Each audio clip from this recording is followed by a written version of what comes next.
Bonjour, on se retrouve pour une toute nouvelle vidéo sur les profs d'art plastique. Aujourd'hui, on va parler de 5 planètes que vous ne connaissiez pas dans l'univers de Star Wars. Devaron. Devaron est une planète tellurique qui fait partie des colonies, entre le noyau et la bordure extérieure. Son climat varie de tempéré à tropical, et la planète est couverte de vallées, de montagnes et de jungles. Elle est notamment la planète d'origine des Devaroniens. Elle était, durant la guerre des clones, une alliée de la République Galactique. Plus tard, elle accueillera d'ailleurs un avant-poste de la Nouvelle République. Son espèce principale sont les Devaroniens, mais on peut retrouver des apabores sur cette planète. Elle fait le tour de son astre en 298 jours, et une journée dure au total 19 heures sur cette planète. Alors quand je dis une journée, je compte également la nuit.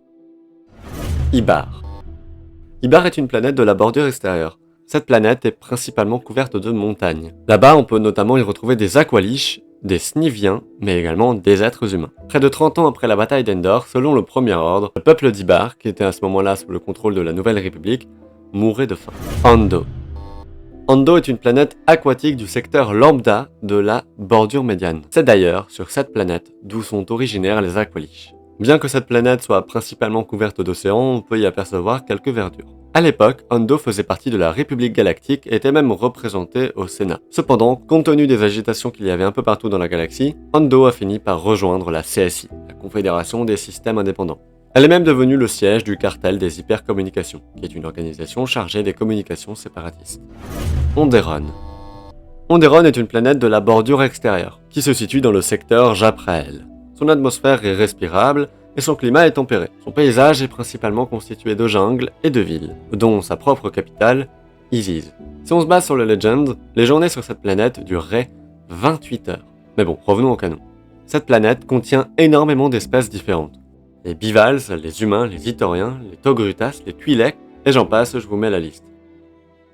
Durant la guerre des clones, sa capitale, Iziz, fut contrôlée par les séparatistes qui mirent au pouvoir un nouveau roi, Sanjay Rash. Ce qui mena bien sûr à une rébellion qui fut notamment dirigée par Saw Gerrera, que l'on peut voir dans Rogue One. La rébellion a notamment été soutenue par Ahsoka Tano, et les séparatistes ont alors été chassés. Atolon.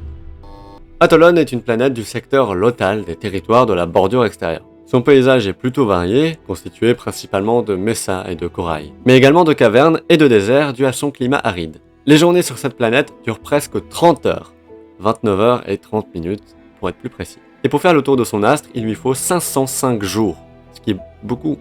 Avant l'an 3, elle n'abritait absolument aucune population. Cependant, elle est quand même peuplée d'une faune, les Convors, les Dokma et les Krykna. On dirait des Pokémon, mais non, ça fait vraiment partie de l'univers. C'est notamment sur cette planète que s'est installée la cellule rebelle Phoenix, qui apparaît dans Rebels.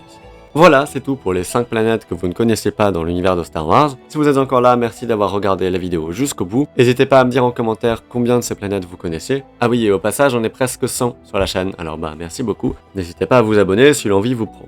Sur ce, on se retrouve très bientôt pour de toutes nouvelles vidéos sur l'univers de Star Wars. Ciao!